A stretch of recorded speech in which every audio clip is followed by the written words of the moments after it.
So when you're asking questions like, how do I know this is going to be happening? How do I know this is true? How do I know that I can actually have what I want? How do I know that what I'm seeing is true? Like, how do I know that I'm source? How do I know this? How do I know this isn't bullshit? Okay, so I love like I love how all like the scriptures come back to me from when I was little, and then they just rise to the surface. And I want to share with you guys this part of the scripture in the Bible. And remember, when I quote Bible, even though I grew up religious and prayed and did all that stuff, when I'm referencing any scripture of the Bible, it's because it's really powerful. And for me, Neville Goddard's the one that helped me see biblical scripture, but he also studied Buddhism. He also studied the Kabbalah. He studied a lot of different, even poetry, right? So he studied a lot of different texts. So, but he was the one that helped me see it in the metaphysical way, the way that actually is cryptic and shows us what the scriptures really meant. So that's what I'm going to share with you. I want to share with you a scripture, and it's going to explain and hit all those questions, all those doubts that you have. It's going to hit them on the head. Okay, so the scripture is Matthew 21:23 through 28. And I'm reading from my computer because it's like too big to post up here. So what it starts here that Jesus entered the temple courts, and while he was teaching, the chief priests and the elders of the people came to him. By what authority are you doing these things? The chief priests asked Jesus. They asked, and who gave you this authority? Jesus replied, I will also ask you one question. If you answer me, I will tell you by what authority I am doing these things. And then he says, John's baptism. He's talking to the chiefs. Where did it come from? Was it from heaven or of human origin? They discussed it among themselves and said to themselves, right? They're huddled up. If we say from heaven, Jesus is going to ask, then why didn't you believe him? But if we say of human origin, we're afraid of the people, for they all hold that John was a prophet, because you're standing in the middle of a temple with all these people around listening to this, okay? Everybody's hearing this conversation going on between Jesus and the prophets. So then they answered Jesus, we don't know. So they played it dumb. Then he said, neither will I tell you by what authority I am doing these things. So let's pick that apart, okay? Because it's really powerful. In metaphysics, okay, Jesus is your Christ mind, is the I am. When you say I am, that is the authority, that Jesus Christ, that is the I am, okay? Your Christ consciousness is how it's referred to a lot.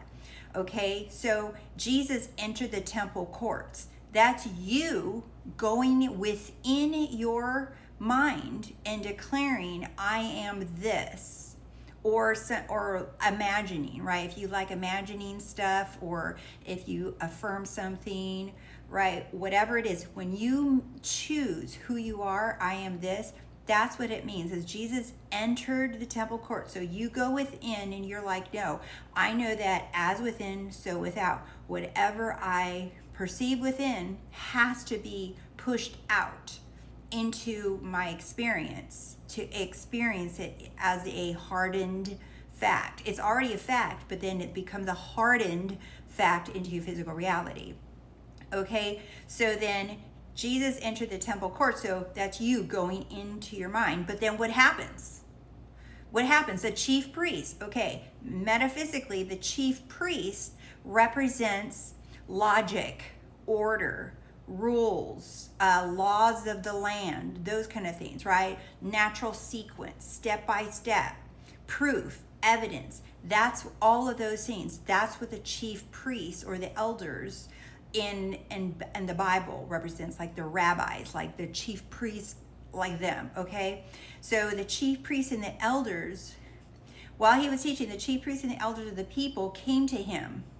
And they say, by what authority do you do these things? And who gave you this authority? So here you are going saying, I am healthy, right? And then here goes all your thoughts. And maybe like people telling you, no, you're not. Who told you that you can just say you're healthy? Look at you. You feel like shit. Or maybe you're saying I am wealthy, and then your bank account saying no. That's what you are. What you see in your bank account, you see that? Open the app again. You want some glasses? Like you want to look harder? That's who you are. Who told you that you have money? There's no money in there.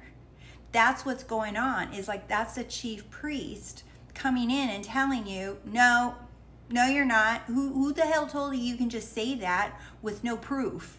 You don't have any proof. You don't have any evidence.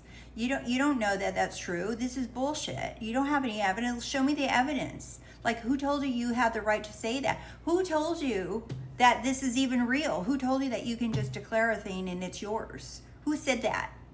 That's what's going on here. So they push, right? They're pushing on Jesus. So your thoughts are pushing on your declaration and testing you and pushing you and trying to trick you and trap you and show you all the reasons why you're not. So then Jesus replies, I will also ask you one question. If you answer me, I will reply. So now it's like, okay, I made the statement like I am healthy, right?